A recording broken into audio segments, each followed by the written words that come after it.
Olá, muito boa noite. Bem-vindos ao Fala Cabo Verde desta sexta-feira. Confira agora os principais destaques informativos.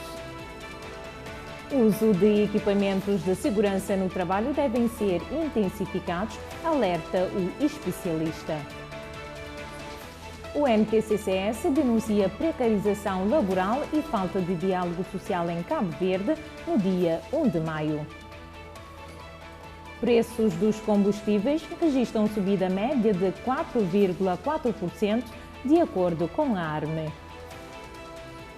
O governo assegura que o quadro legal e institucional garante liberdade de imprensa no país. A nível internacional, violência e crise humanitária mantém milhares de refugiados do Mali longe de casa. Notícias para acompanhar a partir de agora no Fala Cabo Verde.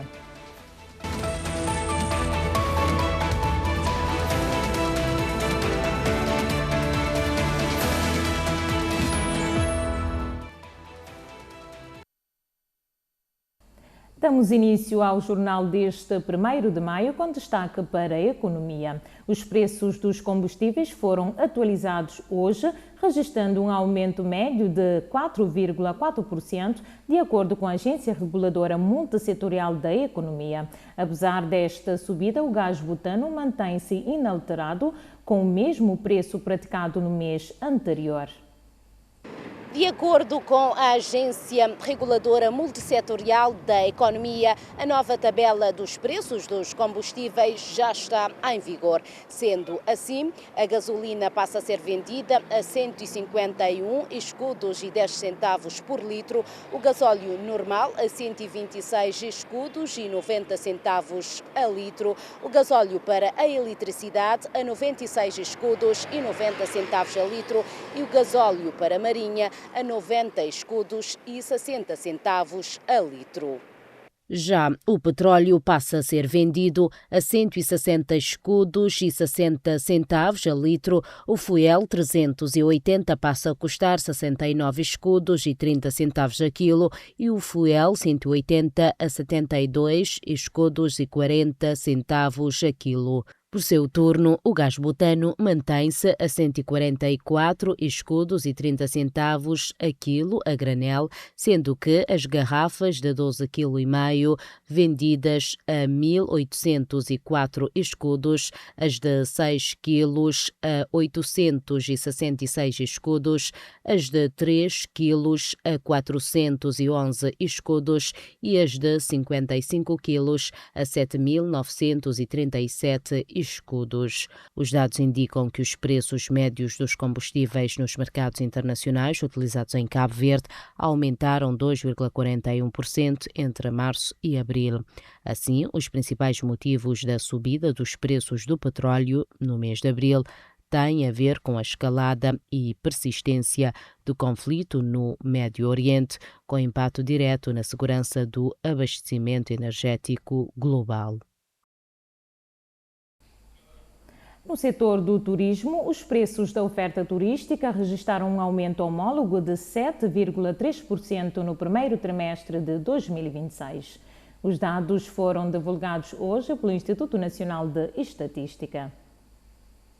No primeiro trimestre de 2026, a taxa de variação homóloga registrada pelo Índice de Preços Turísticos na classe dos hotéis, cafés e restaurantes foi de 7,3%, resultado superior em 1,4 pontos percentuais face ao trimestre anterior. Segundo dados do INE, a variação trimestral observada no primeiro trimestre de 2026 foi de menos 0,7%, inferior em 2,9 pontos percentuais ao valor registrado no trimestre anterior, que apresentou uma variação de 2,2%.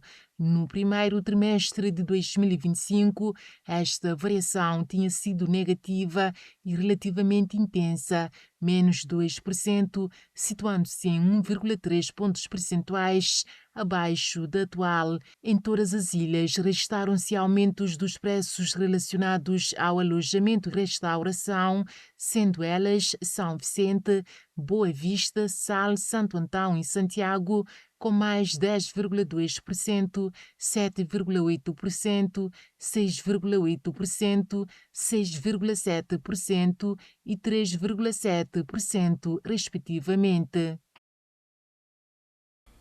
Deixamos o setor do turismo e passamos à atualidade política. O Presidente da República voltou a lançar um apelo firme à participação dos cabo-verdianos nas eleições legislativas, sublinhando que o voto é determinante para o futuro do país. José Maria Neves reforçou a importância do envolvimento cívico consciente, destacando que a democracia se fortalece quando os cidadãos analisam propostas e tomam decisões informadas. Segundo o chefe do Estado, a participação ativa nos debates políticos é essencial para alinhar escolhas com as expectativas e aspirações da população. É preciso que todos participem ativamente nos debates, analisem as propostas, as ideias dos diferentes atores políticos e façam a escolha que condiga com os diferentes aspectos que têm a ver com os sonhos, as ânsias e as expectativas de cada um. Esse envolvimento cívico é muito importante. E depois que os cabo-verdianos, em função dos debates havidos, votem e participem nas eleições, porque quem não vota não escolhe, e a abstenção fragiliza a democracia e o voto é a principal arma que o cidadão tem para não só fortalecer a democracia, mas também para defender os seus próprios interesses. José Maria Neves apelou ainda a uma participação responsável no processo eleitoral, incentivando os cabo-verdianos a acompanharem as campanhas e a exercerem o seu direito de voto de forma consciente. Referiu igualmente o papel da Igreja na sociedade, reconhecendo a sua contribuição na promoção de valores como a dignidade humana, a liberdade, a verdade e o bem comum. A Igreja tem um papel muito importante no sentido de difundir valores da dignidade da pessoa humana, da liberdade de espírito, da verdade. E é importante que, para um povo cristão como é o cabo-verdiano, que a Igreja tenha uma mensagem positiva voltada para a união, mas também para a afirmação dos valores que nos levam à liberdade e à defesa do bem comum. O Presidente da República apelou à adesão em massa às eleições legislativas de 17 de maio, defendendo que a participação cívica é essencial para o fortalecimento da democracia. Reiterou que o voto é a principal ferramenta ao dispor dos cidadãos para influenciar decisões e garantir representação. No plano da organização eleitoral, a Comissão Nacional de Eleições anunciou a chegada de missões de observação internacional com destaque para a CEDEAO, seguida por representantes da União Africana e da CPLP, reforçando a transparência do processo. 5 partidos concorrem aos 72 mandatos em disputa, num escrutínio que volta a mobilizar o país e a diáspora no momento considerado decisivo para o futuro político de Cabo Verde.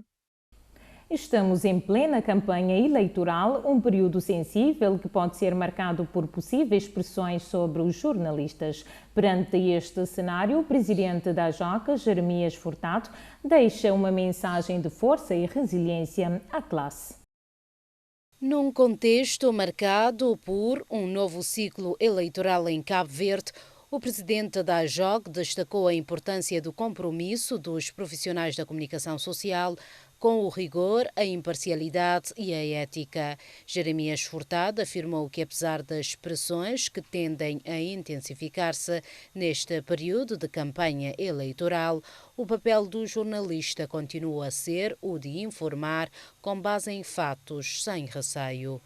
Estamos numa época típica, estamos num período eleitoral em que muita pressão estará sobre os jornalistas, porque temos os ferrenhas, temos as pessoas que são mais ferrenhas, que são que têm um comportamento mais explosivo, e às vezes quando uma notícia não lhes agrada, a tendência é atacar o jornalista, mas o jornalista não faz nada além do seu trabalho, que é noticiar e apontar para os factos ocorridos. Então daí que é muita força, façam o vosso trabalho e não sintam medo, e a JOC está cá nesta luta intransigente pela liberdade de imprensa em Cabo Verde, e tudo fará para que o jornalista se sinta seguro no exercício da sua profissão. Com relação às comemorações do Dia Internacional da Liberdade de Imprensa, o presidente da JOC afirmou que, para assinalar a data, será realizada uma conferência dedicada à desinformação e às chamadas fake news no contexto da democracia. Esta data irá ser assinalada com uma conferência aqui na cidade da Praia sobre a fake news e a desinformação. Iremos refletir sobre os impactos da fake news e da desinformação na democracia. Iremos também mostrar as técnicas de verificação de factos. Conforme reforçou, a desinformação ganha particular relevância em períodos eleitorais, quando a disseminação de conteúdos enganosos tende a aumentar. É um tema que vem mesmo a calhar, tendo em conta também o período em que nós estamos a viver.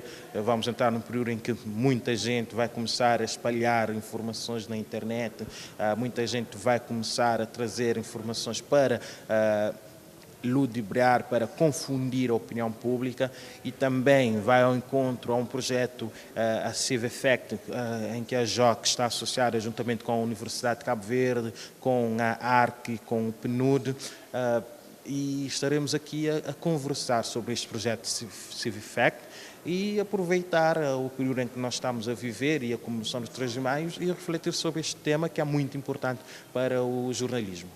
A reflexão surge num momento considerado sensível para a comunicação social, reforçando a importância de um jornalismo responsável, credível e comprometido com a verdade. O primeiro-ministro Ulisses Correia e Silva assegurou que o país dispõe de instrumentos legais, institucionais e organizacionais que garantem a liberdade de imprensa, apesar da queda de Cabo Verde no índice internacional sobre o setor. Cabo Verde desceu 10 posições no ranking mundial da liberdade de imprensa neste ano de 2026, ocupando o 40º lugar entre os 180 países, conforme anunciou a ONG Repórteres Sem Fronteiras. Em reação aos jornalistas, o chefe do governo afirmou que não se deve celebrar as subidas nos rankings e nem desanimar perante as descidas. Olha, a minha relação é mesmo se estivéssemos a subir. Eu costumo dizer que não se deve dar festa quando há essas subidas em termos de graduação, nem ficar triste ou ficar deprimido quando há descidas. É claro que essa classificação continua ainda a bater numa tecla que eu acho que já não existe. Por exemplo, relativamente à nomeação dos órgãos do Conselho de Administração, da Administração, aliás, e da Direção da RCV e TCV. Os órgãos hoje são por concurso público a nível das direções. O Conselho de Administração, é claro que é a representação do acionista Estado. Acho que estão a bater sempre nessa mesma tecla, mesmo com informação contrária. Segundo o chefe do governo, a liberdade de imprensa deve ser entendida como um conjunto de condições criadas pelo Estado, mas também como o resultado do trabalho dos próprios jornalistas. Nesse sentido, rejeitou a ideia de pressões no exercício da profissão, afirmando não acreditar que os profissionais se sintam limitados no seu dia-a-dia. Cabo Verde continua a ser um país de liberdade de imprensa. A liberdade de imprensa é um conjunto de requisitos, de instrumentos, quer legais, quer institucionais, quer organizacionais, que o Estado coloca à disposição. Depois é o resultado também do trabalho dos jornalistas que não creio que se sintam eles mesmos como estando num país onde há qualquer redução de opressão a nível do seu trabalho diário que fazem bem. O relatório dos Repórteres Sem Fronteiras indica que, apesar da descida no ranking, o ambiente para os jornalistas em Cabo Verde continua favorável e a liberdade de imprensa é assegurada pela Constituição. No entanto, alertou que persistem preocupações quanto à influência governamental, uma vez que os chefes dos meios de comunicação estatais que dominam o panorama mediático são nomeados diretamente pelo governo. A União Nacional dos Trabalhadores de Cabo Verde assinalou neste dia 1 de maio com críticas contundentes à atuação do governo, denunciando a degradação das condições laborais e a ausência de diálogo social efetivo. No âmbito do Dia Internacional do Trabalhador, o NTCCS promoveu uma conferência de imprensa onde denunciou desafios persistentes enfrentados pela classe trabalhadora em Cabo Verde. Joaquim Almeida destacou que a data simboliza uma luta histórica marcada por sacrifícios e conquistas, sublinhando que não é apenas um dia de celebração, mas sobretudo de memória e reflexão. A realidade nacional impõe-nos uma análise lúcida e sem ilusões.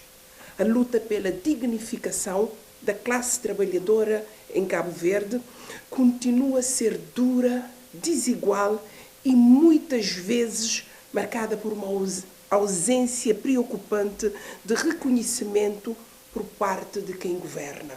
Em vez de consolidar direitos, assistimos a uma crescente preocupação, a tentativas recorrentes de precarizar as relações laborais, de flexibilizar garantias conquistadas e de fragilizar a posição dos trabalhadores no mundo do trabalho. Essa tendência não pode ser normalizada. A dirigente sindical alertou que, apesar dos avanços alcançados ao longo dos anos, persistem ainda vários desafios para a classe trabalhadora. As propostas de alteração do Código Laboral que levantam legítimas preocupações quanto ao eventual recuo em direitos fundamentais. A revisão do Código do Regime de Proteção Social obrigatória, que deve ser orientada não apenas por critérios de sustentabilidade financeira, mas, sobretudo, por princípios de justiça social e de proteção efetiva dos mais vulneráveis. E a necessidade urgente de revitalizar o diálogo social, garantindo que este seja verdadeiro, inclusive e respeitador do papel dos parceiros sociais. Sem diálogo social efetivo, não há paz laboral. Outro ponto central abordado foi a necessidade de revitalizar o diálogo social. Almeida acusou o governo de não respeitar os parceiros sociais e de apresentar decisões já tomadas no Conselho de Concertação Social, esvaziando o espaço de negociação e consenso. O governo tem sido surdo e mudo, particularmente no Conselho de Concertação Social. Esquece o governo que a concertação social é um espaço de consenso, de diálogo e de respeito. O governo, muitas das vezes, chega à concertação social já com a decisão tomada. Apenas apresenta aos parceiros a decisão, só para formalizar. E isso nós somos contra e temos vindo a debater, a denunciar a posição do governo. Maiormente o Ministro do Trabalho, que pensamos que não é um Ministro do Trabalho, mas sim um Ministro do Cadastro Social, porque a prioridade desde sempre, desde 2021, tem sido o cadastro social. Relativamente às comemorações do 1º de maio, explicou que a Central Sindical não realizará manifestações este ano por limitações financeiras, mas anunciou a organização ainda durante o mês de maio de uma Assembleia de Trabalhadores para debater a situação laboral no país. Depois das críticas da União Nacional dos Trabalhadores de Cabo Verde neste Dia do Trabalhador, marcado por reivindicações e alertas sobre as condições laborais, olhamos agora para o significado mais amplo desta data. Celebrado mundialmente no dia 1 de maio, o Dia do Trabalhador simboliza a luta histórica por melhores condições de trabalho e convida à reflexão sobre os desafios atuais em diversos setores. Veja os detalhes com a jornalista Eliana Vieira. O 1º de maio não nasceu como uma data de celebração passiva, mas um marco de homenagem e luta aos direitos laborais. Um pouco por todo o país, registra-se casos de acidentes de trabalho em diversos setores da economia. Registros que preocupam a população em geral e que nos fazem pensar acerca da segurança no trabalho em Cabo Verde. A nossa equipa saiu às ruas para ouvir o que os cidadãos pensam acerca disso. Segurança, ali, às vezes trabalhador que às vezes culpado, você tem que a empresa que te fornece equipamento individual, capacete, essas coisas aí. Pessoas que te usam, também que te usam. Às vezes, muito ali, às vezes esta fiscaliza obras grandes. Às vezes, grandes obras se fiscalizam, às vezes que as pequenas obras, que te fiscalizam. Qualquer obra é obra. Desde fundação até acabamento é obra. Se é pequenos ou grandes, tudo é obra. Mas um bocadinho de fiscalização está pequenote em termos de que e tanto nós também trabalhadores, tanto fiscalização também. Mesmo job que ela está unimado, Messi releira, nenhum trabalho é perigo, outro trabalho que tudo que esse tipo de rebadeira e parafusadeira, tudo que essa coisa lá é perigo. Normalmente o que eu custa no trabalho tem que ter seguros de vida, seguros de trabalho e também tem que ter equipamento de trabalho. Para poder trabalhar melhor, mais seguros na vida, né? Então, tinha uma erro na empresa que está contratasse para construção, para trabalho.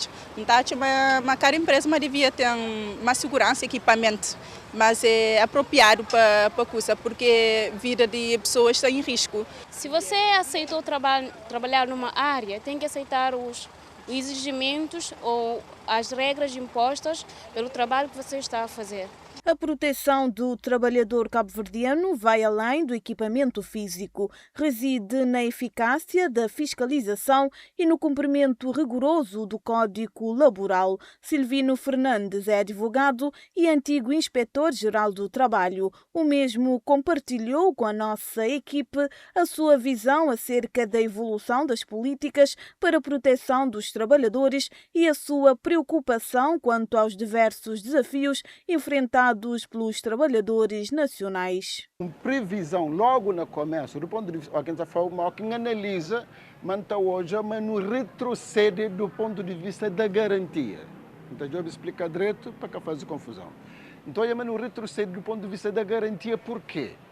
Na previsão inicial, que em 1978, quando que desenhado proteção social a nível de trabalho, de trabalho, ele é desenhado com base numa perspectiva legal. Bastasse que alguém tivesse uma relação do trabalho, aí ele estava coberto para seguro, porque até dispensava a pólice, o que significa, mas está de correba de lei. Gosto de coisa que eu tenho. É necessário que eu tenha cobertura. Não tem problema no setor formal, porque a hora que alguém, por infortúnio, tiver um acidente, então, hoje há uma corrigida, depois com a publicação de alteração de lei de SWAT em 2020, corrigir um bocadinho, passa que está falado no salário efetivo. Ok, maravilha, salário efetivo. Mas aquele salário efetivo é canto. O grosso está abrangido aonde? O grosso de alguém que está sujeito a riscos profissionais de acidente de trabalho e de doenças profissionais. Não digo que está na construção civil, está nas empresas, na área da banca, dos seguros, onde que pessoas se submetem a uma pressão extrema. O uso de equipamentos de segurança como capacetes, luvas e botas é indispensável para salvaguardar o trabalhador em possíveis acidentes, entretanto, por vezes, é negligenciado. Silvino adverte que os equipamentos de segurança devem ser apropriados e apela por uma maior fiscalização de autoridades competentes. O senhor Paulo está trabalhando e tem um conjunto de ideias que bobo tem que saber, nível de segurança, coisa que tem, uma hora que está fazendo, tudo que ela tem que ser. Então, como tem aquele problema de consciência, tanto do empregador como de alguns trabalhadores, coisa que acontece? Empregador, se que é exigido, ele que está hoje, mas investe, mas investe em equipamentos de proteção coletiva e de proteção individual, os chamados EPCs e os chamados EPIs, equipamentos de proteção individual e equipamento de proteção coletiva, mas ele é uma despesa, mas ele é um investimento, porque quanto mais ele tem trabalhadores que estão que estão num ambiente seguro, você trabalha sem ter vontade, o risco diminui para ele, e o risco diminui para a empresa, e o risco diminui para a sociedade. E onde que ele falha? Tem que estar serviços de inspeção, que tem que passar pela cobra. Ele tem empresas, está assim, não, trabalhador que está comprando empresas, ele é obrigado a ter um responsável que fiscaliza o cumprimento de meios que ele disponibiliza. Questionados dos direitos e deveres dos trabalhadores, Silvino Fernandes salienta que acredita que a boa parte dos cabo-verdianos não tem literacia do assunto e destaca a importância de um ambiente saudável para o trabalhador. Artigo 70 da própria Constituição da República está falando mas trabalhadores, está falando de direitos econômicos e sociais, está falando tudo, o trabalhador tem direito à proteção, está na Constituição. Mas quanto coisa que está na condição que era letra mortas. Ele é letra morta, ninguém que presta atenção nele, ninguém que está legal. Todo trabalhador deve saber que tem aquele direito lá, mas também se dever de promover naquilo que está competente para que exista um ambiente equilibrado. É que só ele, é também do empregador. Ora que sabe que lá. Então ele define que posição que ele toma. Ele sabe que ele tem direito a um ambiente sadio de trabalho, mas tem direito à segurança física de ambiente, mas também tem direito a um ambiente saudável, emocionalmente equilibrado. Garantir um ambiente seguro é cumprir a Constituição e honrar as décadas de luta por condições de trabalho que protejam o ativo mais precioso do país.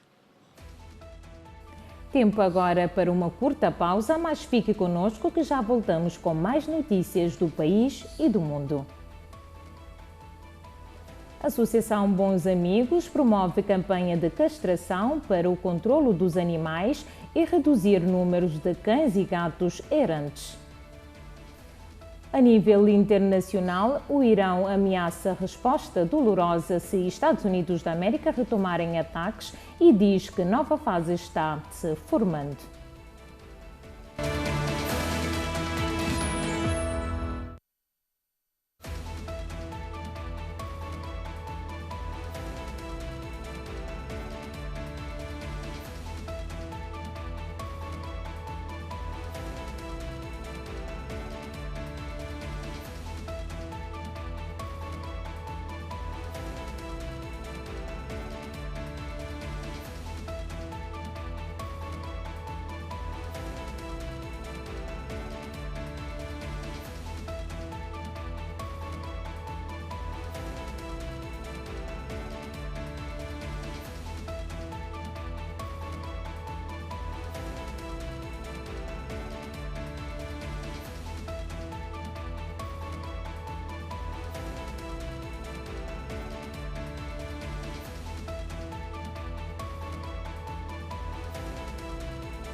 O Fala Cabo Verde já está de volta. Damos um salto agora até a Ilha do Fogo, onde a cidade de São Felipe celebra hoje o dia do município e do seu santo padroeiro, numa data que conjuga história, identidade cultural e os desafios atuais do desenvolvimento local.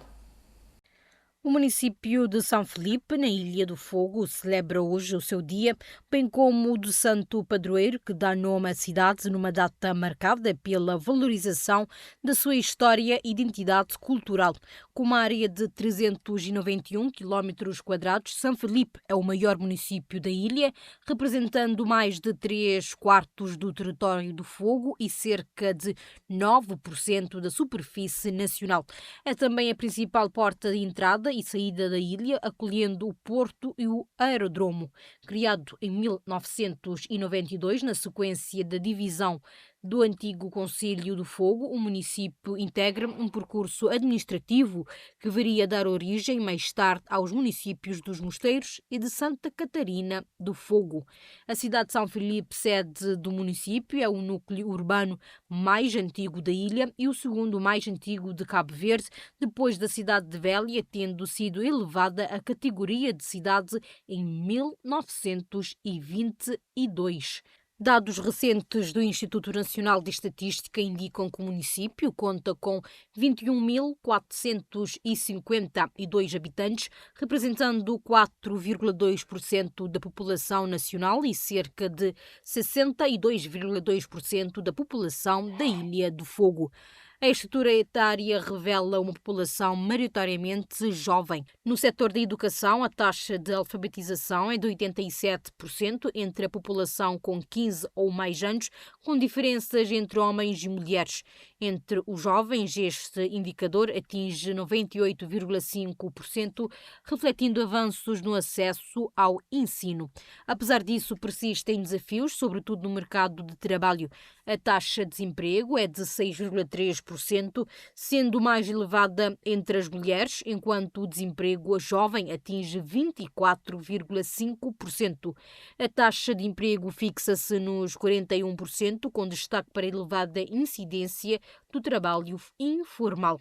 Os dados evidenciam ainda desigualdades nas responsabilidades domésticas, com maior peso sobre as mulheres, sobretudo no cuidado de crianças, idosos e pessoas com necessidades especiais.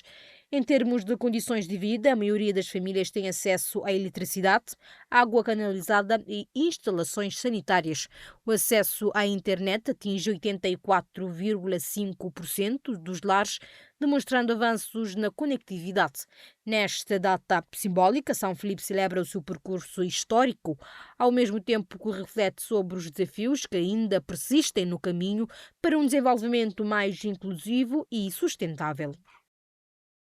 E na Ilha Brava, a Fundação Nilza Varela lançou um apelo à comunidade cabo-verdiana na diáspora para aderir a uma iniciativa de reabilitação de habitações. O objetivo é melhorar as condições de vida de famílias em situação de vulnerabilidade.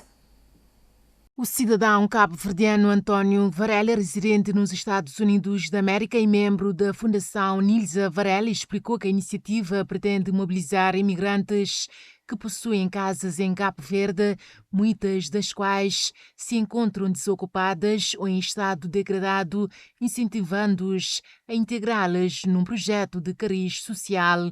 No âmbito desta proposta, a Fundação Nilza Varela compromete-se a assegurar a reabilitação total dos imóveis sem qualquer custo para os proprietários. Em contrapartida, as habitações serão disponibilizadas por um período de 20 anos a famílias de baixos rendimentos, previamente selecionadas, garantindo-lhes maior estabilidade e melhores condições de vida.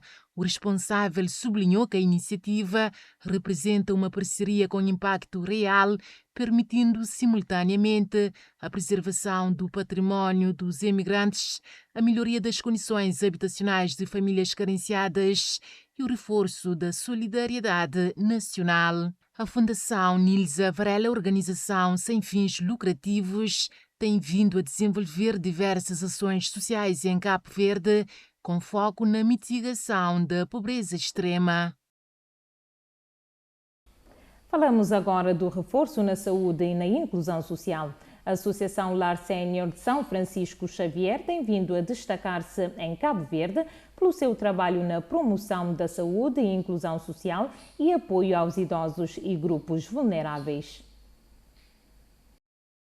Fundado em 2022, pouco tempo depois da pandemia, por um grupo de profissionais de saúde, a associação desenvolve diversos projetos comunitários, enfrentando desafios relacionados com a limitação de recursos no país, mas mantendo uma atuação ativa e consistente. Sim, pronto, a associação, tendo em conta que nós é uma organização de utilidade pública, tem finalidade lucrativa, de promoção de saúde, inclusão social, proteção e cuidados para pessoas idosas e grupos vulneráveis. Nos últimos anos, desde o nosso início de atividade, desafios é show. Enquanto a nossa realidade na Cabo Verde, um país particularmente show limitado em termos de recursos, mas também na área que não tem intervir, não sabe, mas o país é também show limitado, nesse show mudanças, sobretudo a nível de políticas públicas e de efetivação de recursos, que permite organizações de nossa natureza de trabalho com mais eficiência.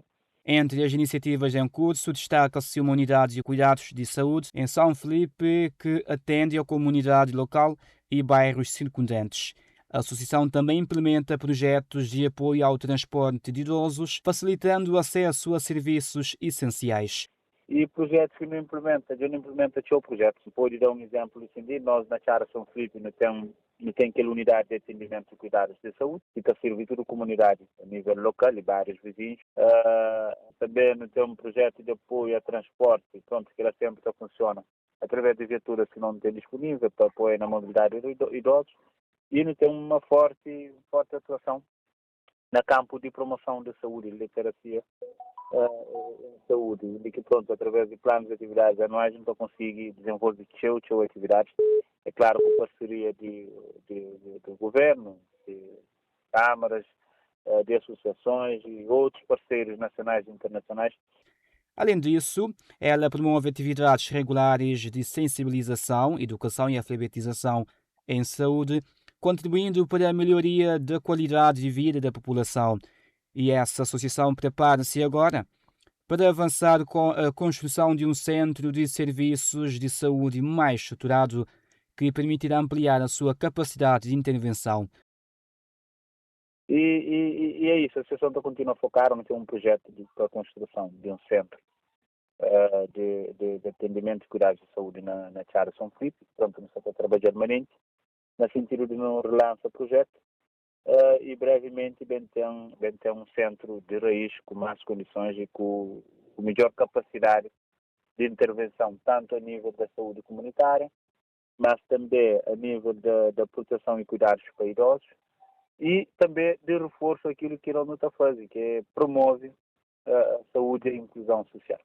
Então, a partir do pressuposto, a partir de que não tem uma estrutura concebida de acordo com aquilo que é missão e visão e valores que não defende, acreditamos também está mais bem preparado. A Associação Lar Sénior São Francisco Xavier reafirma, assim, o compromisso com o desenvolvimento social, apostando em soluções sustentáveis, inclusivas, para responder às necessidades da população, concluiu o presidente Gilson Cabral. A Associação Bons Amigos de Proteção Animal está a promover uma campanha de castração na zona de Terra Branca e arredores, na cidade da Praia. O objetivo desta campanha é de controlar de forma ética a população de cães e gatos. O presidente da associação afirma que a iniciativa visa reduzir o número de animais errantes, prevenir doenças e promover o bem-estar animal, contribuindo igualmente para a saúde pública, e a meta definida passa pela castração de 1000 animais. O objetivo é castrar 1000 cachorros. O programa te inicia por Terra Branca, mas no estava ainda lá na Fundo Cobom. No trabalho até mês de julho, essa campanha ali na Terra Branca inicia dia 20 e termina até dia 4. A partir do dia 4, no trabalho para outra zona, que é Fundo Cobom e arredores. Ali na Terra Branca, o objetivo dessa campanha é castrar 250 animais. Até agora, já não está com 230, ou seja, já não se atinge o nosso objetivo de castrar cães e gatos, para além de castração, não tem desparasitação de animais e tratamento de algumas doenças. Já está a fazer captura de animais, nossa equipa está bem na zona, com o objetivo também de fazer uma avaliação de que zonas. Para mais zonas, segundo os bons amigos, já tinha feito várias campanhas de castração. Não se está falando não campanha de castração, mas também de manutenção de zonas. Madueno Cardoso sublinha a importância da castração, destacando que esta prática permite uma maior consciencialização da sociedade para a causa animal. Primeiro, a castração ele te ajuda com a saúde do animal. Ele evita tumores mamários. Ele te ajuda que o animal está mais tranquilo na casa. Naquelas épocas de cio, cadelas, ou que está na cio, é muito estressante para eles. Te ajuda a diminuir aquela. Para machos, você deixa de ter machos, está fuge de casa, para encontra com o fêmea, num outro zona, às vezes está corre o risco de perder, de ser acidentado, de brigas entre eles. E tem N vantagens a nível de saúde e a nível de na sociedade de pessoas. Vantagem para a sociedade. Quando você tem menos animal na rua, você tem menos problema trazido para animais.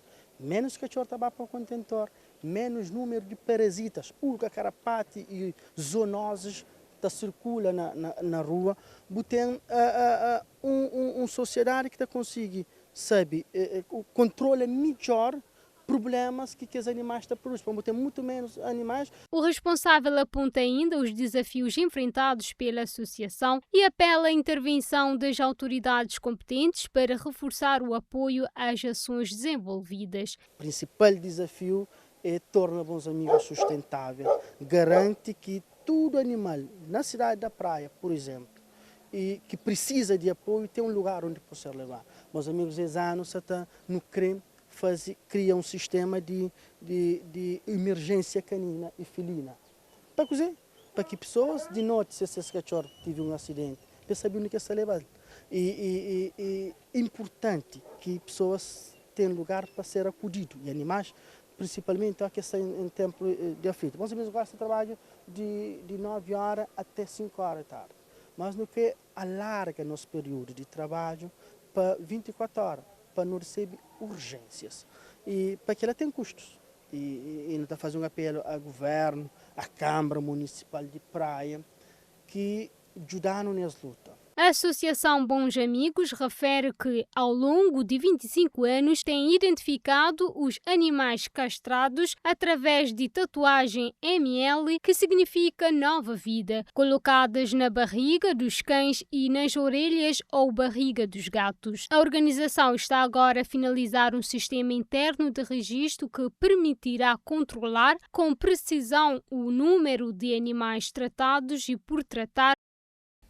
Mais de 20 técnicos e agricultores participaram no ensaio prático de compostagem orgânica em São Lourenço dos Órgãos, com resultados promissores para a agricultura nacional.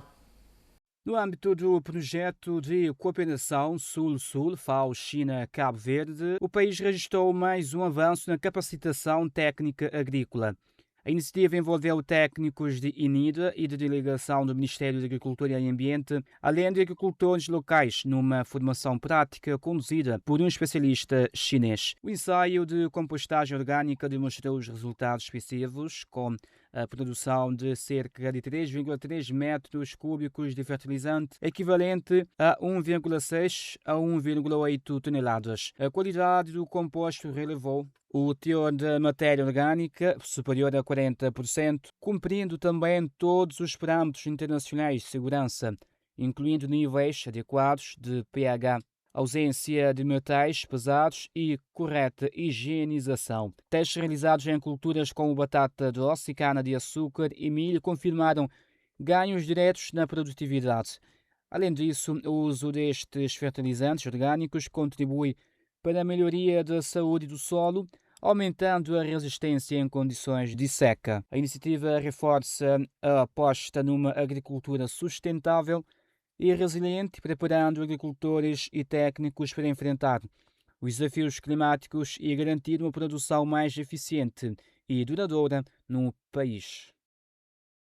E através da Academia Musical DND, a Associação Dona Unha de Sino em Castelão deu início às aulas de batuque aos mais pequenos, que surge como um espaço de aprendizagem, inclusão, valorização da cultura cabo-verdiana e o fortalecimento da identidade nacional.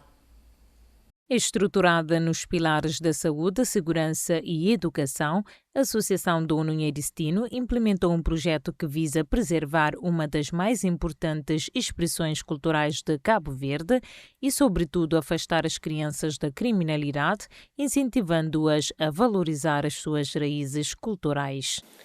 A nível de Batuco, não entende uma cultura. É o único instrumento que permite também fazer prevenção de criminalidade juvenil.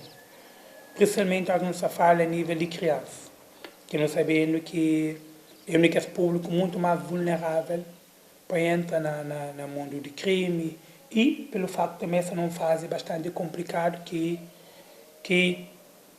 experimenta algo que muitas vezes na futura acaba criar impacto negativo. Inicialmente, nós começamos com a aula de violão.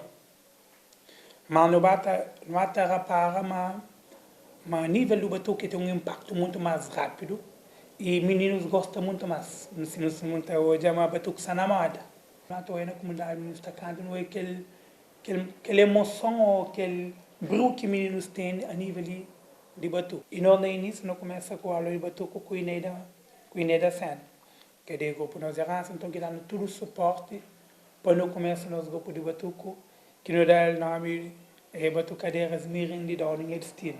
Com cerca de 30 crianças inscritas, o projeto vai além do ensino de ritmos e técnicas. Procura também transmitir valores sociais, reforçar a autoestima e promover uma convivência saudável com este património imaterial. Inicialmente não teve um boom de menino. Claro que hora que é coisa nova, então o menino desistiu.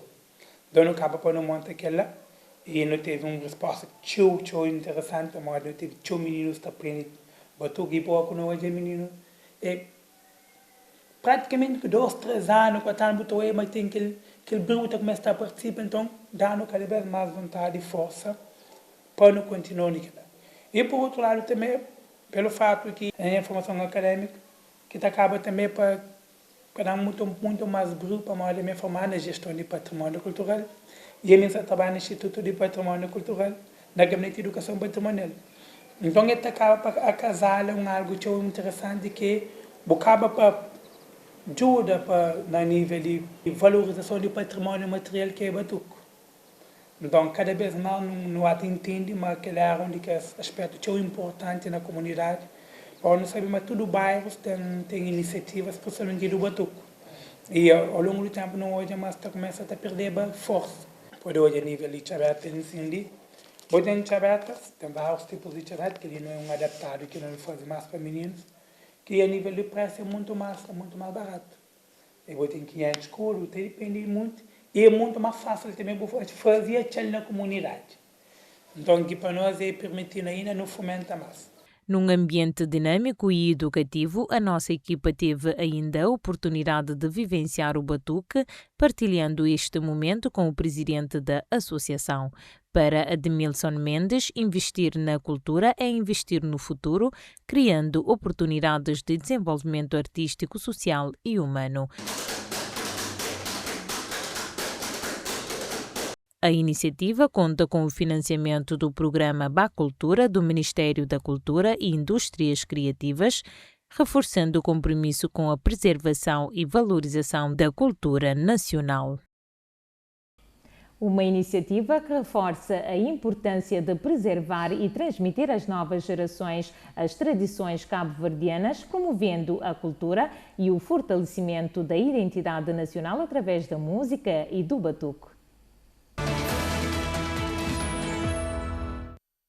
O Irão afirmou que se Washington renovar os ataques, responderá com ataques longos e dolorosos a posições dos Estados Unidos da América, complicando os seus planos para uma colisão internacional para abrir o Estreito de Hormuz.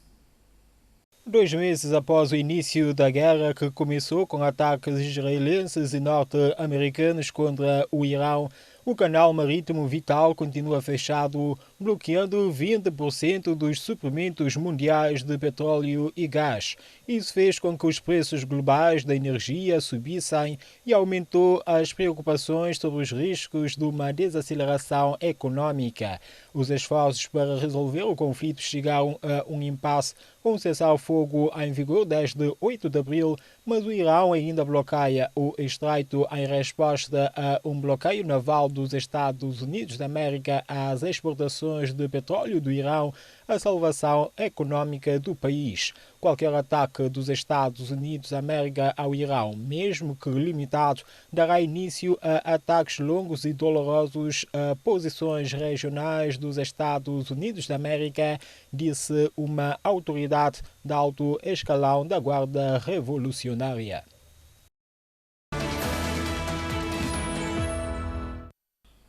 O Alto Comissário da ONU para os Direitos Humanos manifestou preocupação com a nova vaga de execuções no Irão. Segundo este responsável, os direitos dos povos iranianos estão a ser severamente e violentamente despojados pelos responsáveis do sistema. Confira estas e outras notícias no Giro pelo Mundo.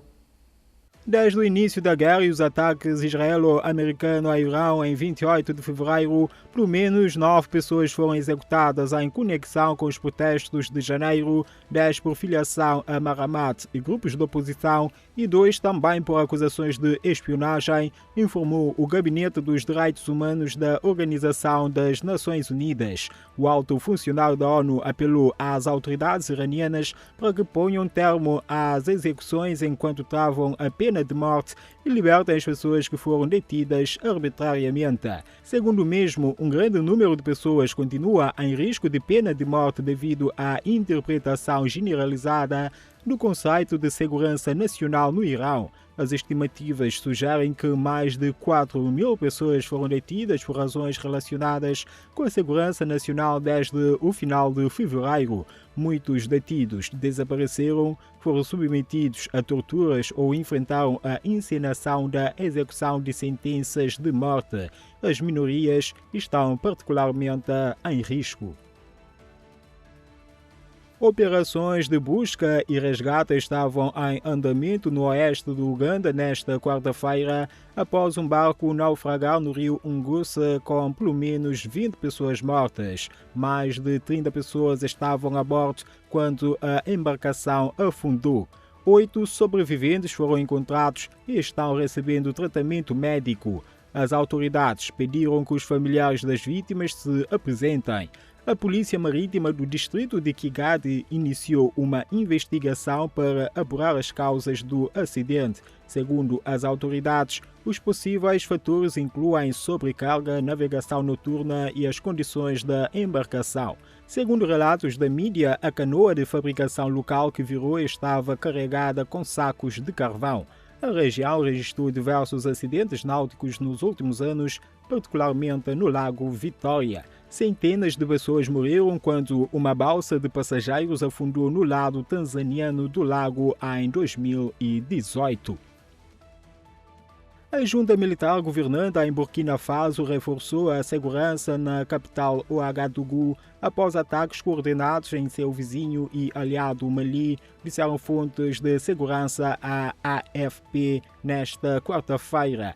O Ministério da Segurança de Burkina Faso anunciou o lançamento de uma operação destinada a reforçar a segurança em todo o país e apelou à vigilância. O comunicado também pediu que as pessoas denunciassem qualquer comportamento suspeito, especialmente em torno de infraestruturas sensíveis, como quartéis militares, aeroportos, edifícios administrativos e outras instalações de importância nacional. As medidas foram tomadas após ataques sem precedentes de jihadistas e rebeldes no Mali, que, assim como Burkina Faso e o seu aliado no Sahel, o Níger, também é governado pelos militares. Os três países têm enfrentado repetidos ataques de extremistas ligados à Al-Qaeda e ao Estado Islâmico na última década.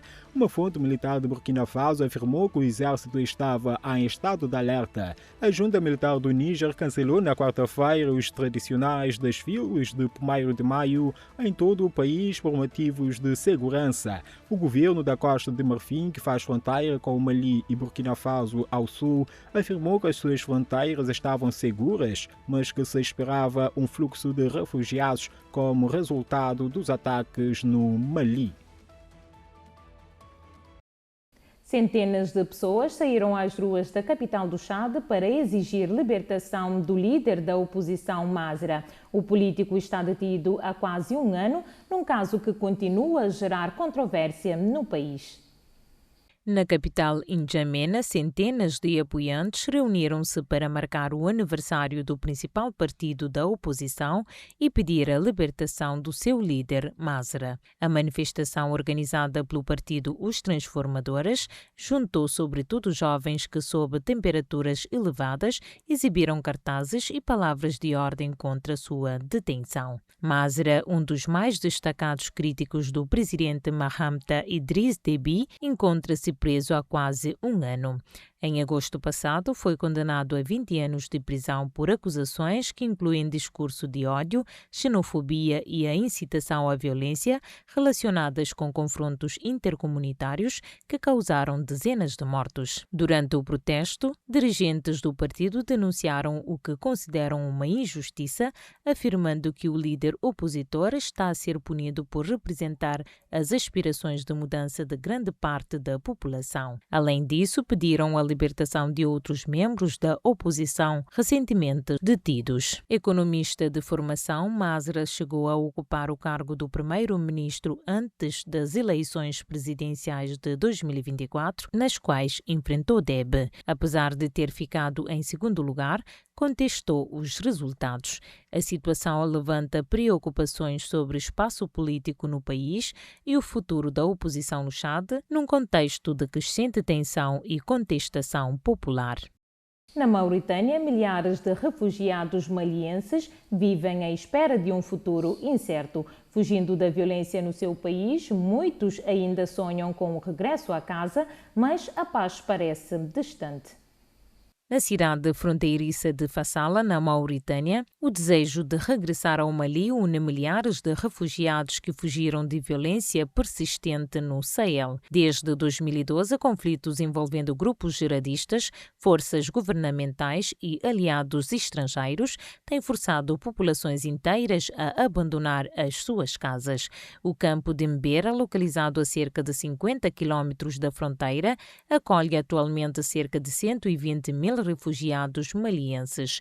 Muitos relatam experiências dramáticas e acusam forças armadas e grupos aliados de ataques contra civis. Apesar de recentes mudanças no controlo de cidades estratégicas no norte do Mali, como Kidal, o sentimento entre os deslocados é de incerteza. Alguns veem esperança, enquanto outros temem o fortalecimento de alianças entre grupos armados e jihadistas. Segundo os dados, quase 14 mil pessoas chegaram à Mauritânia desde outubro, a maioria mulheres e crianças. A crescente pressão sobre recursos como água, pastagens e serviços básicos preocupa autoridades locais e organizações humanitárias. Para muitos, o regresso ao lar continua a ser apenas uma esperança distante.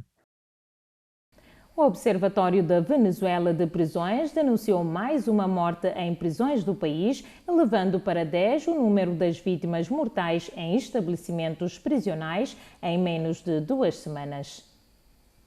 Algumas das mortes, disse a organização não-governamental, devem-se a situações de violência e outras a complicações de saúde e falta de cuidados médicos atempados. De acordo com o Observatório Venezuelano de Prisões, a morte vai somar-se a uma série de óbitos ocorridos em diferentes centros de detenção do país.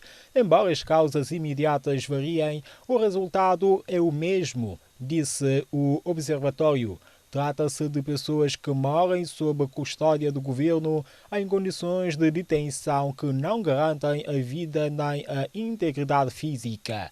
Dados recentes divulgados pela organização Justiça, Encontro e Perdão indicam que na Venezuela continuam detidas 667 pessoas por motivos políticos, incluindo 28 cidadãos estrangeiros. Entre os detidos encontram-se ainda 200 funcionários ativos de organismos de segurança do Estado, 39 ex-funcionários do Estado, um ativista dos direitos humanos, 362 pessoas da sociedade civil, 33 membros de organizações políticas, um jornalista e 3 sindicalistas.